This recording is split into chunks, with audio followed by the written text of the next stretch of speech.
Neste vídeo vamos ver o equacionamento de um trocador de calor casco e tubo a correntes paralelas e a solução das respectivas equações pelo método de Newton-Raphson, uma vez que, dependendo das variáveis do problema, estas equações podem ser não lineares. A nomenclatura usada no equacionamento é descrita aqui na figura. A temperatura de entrada do fluido quente é indicada por TEQ, a temperatura de saída do fluido quente, que circula no casco, é indicada por TSQ. A temperatura de entrada do fluido frio, que circula pelo tubo, é indicada por TEF, e a temperatura de saída do fluido frio, TSF. A primeira coisa que fazemos para analisar o trocador de calor é um diagrama de temperaturas, ou seja, a variação das temperaturas ao longo do trocador de calor. A curva vermelha indica as temperaturas do fluido quente e a curva azul indica as temperaturas do fluido frio. Para escrevermos as equações diferenciais, imaginamos um corte de espessura dA em alguma posição genérica do trocador de calor. Entre o fluido quente e o fluido frio, nessa seção de espessura dA, é trocada uma quantidade de calor dQ. O fluido quente cede calor, portanto, a sua temperatura abaixa de uma quantidade dTQ. E o fluido frio recebe calor, portanto, a sua temperatura sobe de uma quantidade dTF. As três equações de balanço são balanço de energia do fluido quente, que se escreve como sendo dQ igual menos mQ CPQ dTQ. Esse sinal de menos é para indicar que a temperatura está diminuindo relativamente à orientação do eixo das áreas.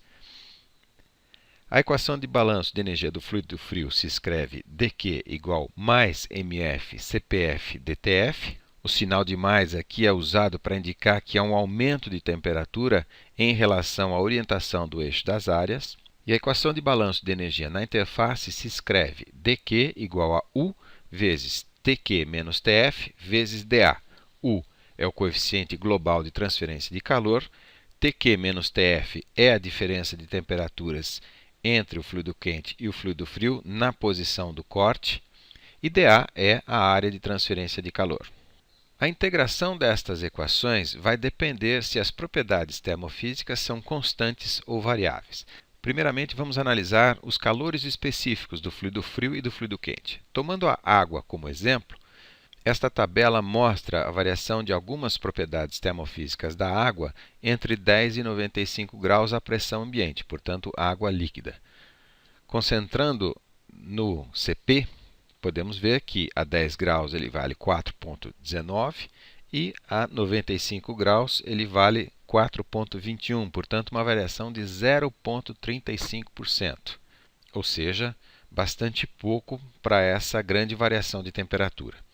A mesma análise podemos fazer para a água na fase vapor, ou seja, pegando a água entre 110 graus e 195 graus, ainda assim a pressão atmosférica, e vemos que o Cp varia de 2,04 a 110 graus até 1,97 a 195 graus, portanto, uma variação de 3,37%.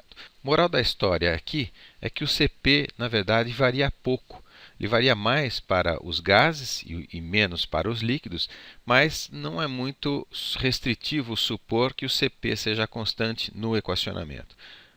A variável que é bastante sensível, na verdade, é o U, o coeficiente global de transferência de calor. Lembrando das aulas de transferência de calor, vemos que o U é a média harmônica entre as diferentes resistências térmicas que ligam o fluido quente ao fluido frio.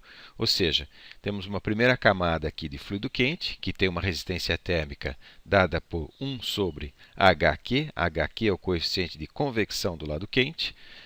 A resistência térmica da parede da tubulação é E sobre K. E é a espessura do tubo. K é a condutibilidade térmica do tubo, e a resistência térmica da convecção do lado frio é dada por 1 sobre HF. HF é o coeficiente de convecção do escoamento do fluido frio. Normalmente, esses coeficientes de convecção são funções do Reynolds e do Prandtl, portanto, podem variar bastante devido a variações de propriedades termofísicas, como, por exemplo, a viscosidade, que varia bastante com a temperatura. Ou seja, O U é função de Reynolds e de Prandtl. Nesse ponto, temos duas possibilidades de se fazer o equacionamento. Considerar o U como sendo constante e igual a um certo U médio, ou considerá-lo variável e dependente das temperaturas Tq e Tf, que determinam as propriedades termofísicas como viscosidade e densidade e que, por última análise, vão determinar o Reynolds e o Prandtl. Neste vídeo, vamos ver o equacionamento de U constante, que vai simplificar, na verdade, bastante as equações. Então, integrando as equações diferenciais de balanço, considerando os CPs constantes e U também constante, temos as seguintes três equações. A primeira, balanço de energia do lado quente, Q igual mq CPQ vezes TEQ menos TSQ. A segunda equação, Q igual mF vezes CPF vezes TSF menos TEF. E a terceira equação, a equação de balanço de energia na interface, é dada por Q igual a UA vezes a temperatura média logarítmica, que é dada por TEQ menos TEF, ou seja, o ΔT na entrada do trocador de calor, menos TSQ menos TSF, ou seja, o ΔT na saída do trocador de calor, tudo dividido por Ln de TEQ menos TSF, de novo, o ΔT na entrada do trocador de calor, dividido por TSQ menos TSF, ou seja, novamente, o ΔT na saída do trocador de calor. A equação da ΔT-Ln pode ainda ser modificada se substituirmos os ΔTs no numerador pelas equações de balanço de energia do lado quente e do lado frio. Obtemos, então, as mesmas primeiras duas equações e a terceira ela aparece da seguinte maneira. TEQ menos TEF, ou seja, o ΔT na entrada do trocador de calor, igual TSQ menos TSF, ou seja, o ΔT na saída do trocador de calor, vezes exponencial de U vezes A, vezes 1 sobre mq CPQ, mais 1 sobre mf CPF. E a vantagem dessa terceira equação é que ela é linear nas variáveis TSQ, TSF e Q. Ou seja, se as incógnitas forem TSQ, TSF e Q, eu terei apenas um sistema linear de equações para resolver. Vamos então ver um exemplo numérico no qual as equações não são lineares, considerando então o cálculo da vazão de fluido frio para uma temperatura de saída do fluido frio especificada e considerando, obviamente, U igual a constante igual a um U médio. Vamos primeiramente colocar as três equações de balanço na forma apropriada ao método de Newton-Raphson. Ou seja, a primeira equação de balanço é colocada da forma F1 igual a Q menos mq CPQ vezes TEQ menos TSQ, que obviamente para a solução é igual a zero. A segunda equação, a equação de balanço do lado frio, se escreve como F2 igual a Q menos mf CPF vezes TSF menos TEF, que, igualmente, para a solução, é igual a zero. E a terceira equação se escreve como sendo F3 igual TEQ menos TEF menos TSQ menos TSF, que multiplica o exponencial de UA vezes 1 sobre mq-CPQ mais 1 sobre mf-CPF. O algoritmo de iteração do método de Newton-Raphson é dado pela fórmula. O vetor de incógnitas na iteração n mais 1, dado, por exemplo, por x1, x2, x3, é igual ao vetor de incógnitas na iteração n, menos o inverso da matriz jacobiana também na iteração n, vezes o vetor de funções também na iteração n, onde a matriz jacobiana é a matriz que contém as derivadas de todas as funções em relação a todas as variáveis, ou seja, dFi dxj.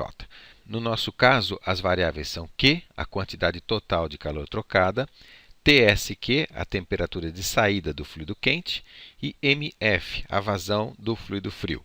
A matriz jacobiana é a derivada de todas as funções em relação a Q, TSQ e MF, e as funções são aquelas F1, F2, F3 que vimos no slide anterior. Então, calculando essas derivadas, a derivada de F1 em relação a Q é igual a 1, a derivada de TF1 em relação a TSQ é igual a mq-CPQ e a derivada de F1 em relação a MF é igual a zero. Da mesma forma, a derivada de F2 em relação a igual a Q, a derivada de f2 em relação a TSQ é igual a zero, e a derivada de f2 em relação a MF é igual a menos CPF vezes TSF menos TEF. Agora, os cálculos para a terceira função, a df3 dq é igual a zero, df3 dTSQ é igual a menos exponencial de UA vezes 1 sobre MQ CPQ mais 1 sobre MF CPF, e a derivada de f3 em relação a MF pode ser calculada analiticamente, mas vai resultar uma expressão bastante complexa e a chance da gente errar é bastante grande. Então, um truque aqui é fazer esse cálculo de maneira numérica, de maneira aproximada. A derivada de f3 dmf vai ser aproximada por ΔF3 dividido por ΔMF. ΔF3 é dada por f3 de Q, TSQ, MF mais um pequeno epsilon, subtraído de f3 de Q, TSQ, MF, e tudo dividido pelo epsilon. O numerador é o ΔF3 e o denominador é o ΔMF. Vamos ver depois na simulação que, para um nível de precisão bastante razoável, é indiferente calcular a derivada de forma analítica ou de forma aproximada por diferenças finitas, como é mostrado aqui. Vamos então ver um exemplo numérico. O cálculo da vazão do fluido frio, MF, para uma temperatura de saída do fluido frio especificada, ou seja, TSF é dado, e o nosso U é constante. Os dados numéricos são MQ igual a 1,5 kg por segundo, CPQ igual a 4,19 kJ por quilograma e a temperatura de entrada do fluido quente, 90 graus. O fluido frio, a temperatura de entrada, 15 graus, a vazão vai ser calculada na solução do problema e o CP igual a 3,18 kJ por quilograma. A temperatura de saída do fluido frio especificada é de 65 graus. Além desses dados, temos o U médio igual a 2 kW por metro quadrado por Kelvin e a área total de transferência de calor, 3 metros quadrados. Vamos ver como é que isso se implementa no Excel. O primeiro passo vai ser organizar a planilha em duas regiões. Na primeira delas, à esquerda da coluna D, que eu já deixei pintado em amarelo, nós vamos colocar os parâmetros do problema, a vazão de fluido quente, os calores específicos e assim por diante. Então, eu vou colocar aqui as denominações, conforme a nossa nomenclatura. Na coluna B vão estar os valores e na coluna C vou colocar as unidades. Então, por exemplo, a vazão do fluido quente, que no nosso caso é de 1,5 kg por segundo, o CPQ 4,19 kJ por quilograma Kelvin, que é o CP da água, o CPF 3,18, TEQ 90, TEF 15, temperatura de saída do fluido frio 65, a área total de troca de calor 3 metros quadrados e o U médio é igual a 2 kW por metro quadrado Kelvin.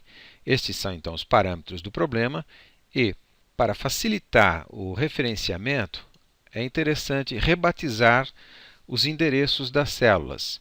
Então aqui a célula B1, nós vamos chamar de MQ, a célula B2 CPQ, B3 CPF, B4 TEQ, TEF, B6 TSF, depois A e a última célula, a célula B8, o MED.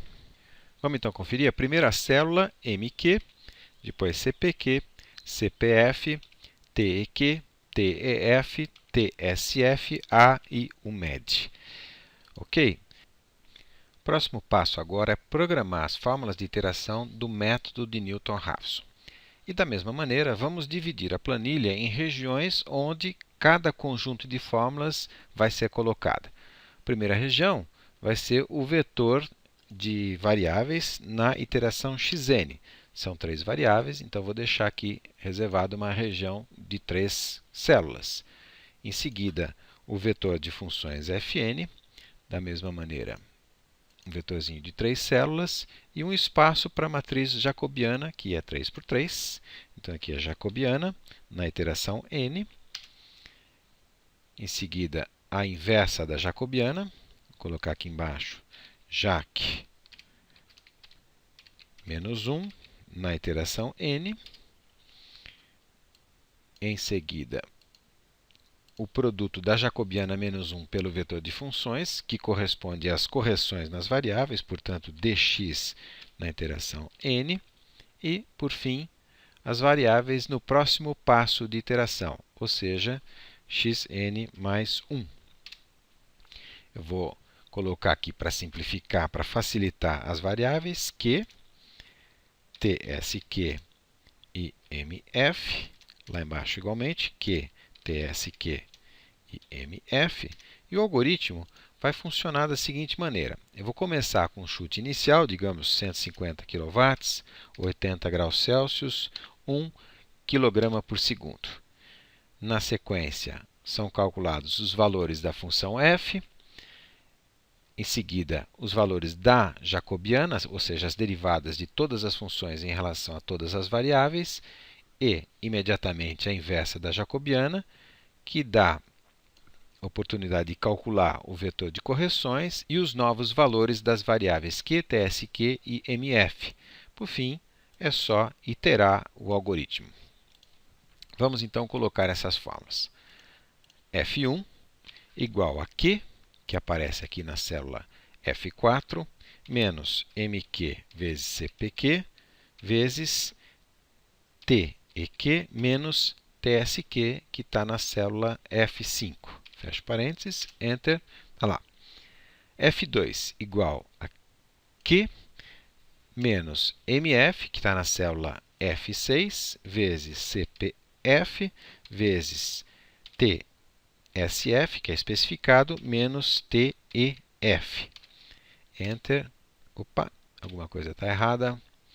Ficou ali TEF. Certo. A terceira fórmula, F3, igual TEQ menos TEF, fecha parênteses, menos TSQ, que aparece na célula F5, menos TSF, especificado, vezes exponencial de UMED, vezes A, vezes 1 sobre MQ sobre CPQ, mais 1 sobre MF, é a fórmula F6 sobre CPF. Cuidado aqui no fechamento dos parênteses. O primeiro, o segundo da exponencial, Enter e OK. Passo seguinte, programação das fórmulas da jacobiana. df1 dq, como vimos, é igual a 1. df1 dtsk é igual a mq vezes cpq. Passo 3, derivada de f1 em relação a mf, que é igual a 0. Na sequência, df2 dq também igual a 1. df2 dtsk é igual a 0. E df2 em relação a mf é igual a menos cpf vezes tsf menos tef. Fecha parênteses, Enter, igual. Agora as derivadas da f3. df3 dq igual a 0. df3 dq igual a menos exponencial de UMED vezes A vezes 1 sobre MQ sobre CPQ, mais 1 sobre MF, aparece aqui na célula F6, sobre CPF. Fecha um parênteses e fecha o segundo, Enter, e está lá. E a terceira derivada, nós vamos fazer segundo um esquema de diferenças finitas, como nós vimos no slide. O truque aqui é fazer um pequeno gabarito que vai facilitar a colocação das fórmulas, que eu vou deixar já copiado no buffer. Então, eu venho aqui na célula onde eu tenho F3 programado e vou copiar essa função aqui no buffer, Ctrl C. Ok? Então, veja como eu vou fazer. O gabarito igual abre, abre, fecha, menos, abre, fecha o parênteses do numerador e divido pelo epsilon, que pode ser 0,001. No segundo conjunto de parênteses, vem a função f sem incremento em nenhuma das variáveis. Portanto, é só digitar Ctrl V. Eu havia copiado essa função no buffer. No primeiro conjunto de parênteses, vem a função com epsilon, com incremento na variável que eu estou derivando. Então, Ctrl V para a função aparecer. Eu estou derivando em função a mf. mf aparece na célula F6. Então, onde tem F6, eu vou dar um incremento de epsilon. Abro parênteses, mais 0,001, fecho parênteses e está lá a minha derivada. Em seguida, a inversa da jacobiana. Eu vou usar a função pronta do Excel, matriz ponto inverso. Abro parênteses, seleciono a matriz a ser invertida, fecho parênteses, Enter, está lá o primeiro elemento. Para exibir os outros elementos, eu preciso copiar essa fórmula nas outras células e indicar que é uma matriz. Então, eu faço Ctrl C, seleciono a área onde eu vou colocar a matriz, digito F2, depois Ctrl Shift Enter. E está aí a função matriz inverso.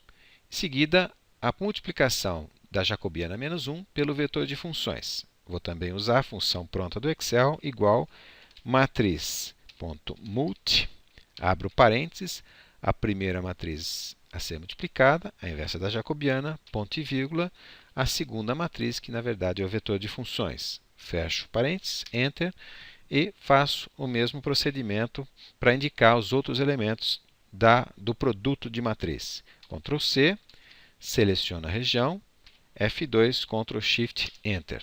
E está lá as correções a serem aplicadas ao chute inicial. Vamos fazer isso então? Igual o valor antigo menos a correção. E agora basta eu copiar essa fórmula aqui embaixo, ele já atualiza o endereço. Esses valores aqui, então, devem ser jogados no chute inicial para o procedimento seguir de maneira iterativa. Porém, se eu fizer Ctrl C, Ctrl V aqui em cima, o que vai acontecer é que ele vai copiar as fórmulas e vai criar uma recorrência circular que ele não é capaz de resolver. O que deve ser feito, então, é uma colagem especial, só os valores. Então, vamos lá. Ctrl C, seleciono ali em cima, faço colar especial valores. E para não ter que fazer isso o tempo todo, vamos programar uma macro, que é uma sequência de instruções em Visual Basic associadas a uma tecla, e de tal maneira que toda vez que você digitar essa tecla, ele vai executar essa sequência de instruções. A macro aparece aqui na barra desenvolvedor. Então vamos lá. Ele pede um nome, pode ser o nome default, macro 2, e uma tecla de disparo, que pode ser Ctrl G. Então, toda vez que eu digitar Ctrl G, ele vai executar a seguinte sequência de comandos. Selecionar, Ctrl C, seleciono a região onde eu quero copiar, vou colar especial valores. Eu gosto de colocar o cursor na posição original e dar um escape. Agora eu vou lá e paro a gravação da macro. A macro, como eu disse, é uma sequência de comandos Visual Basic e eles aparecem aqui na tela do Visual Basic. Está vendo lá a tecla Ctrl G? Essa é a sequência de comandos. Você pode, inclusive, editá-los se for o caso. Vou voltar para a planilha. Então, agora, para resolver, basta eu digitar Ctrl G várias vezes e o que acontece é que o vetor de funções vai a zero, as correções vão a zero e os novos valores são iguais aos valores antigos. Essa é a solução do problema, ok? Então, espero que vocês possam aproveitar esta videoaula.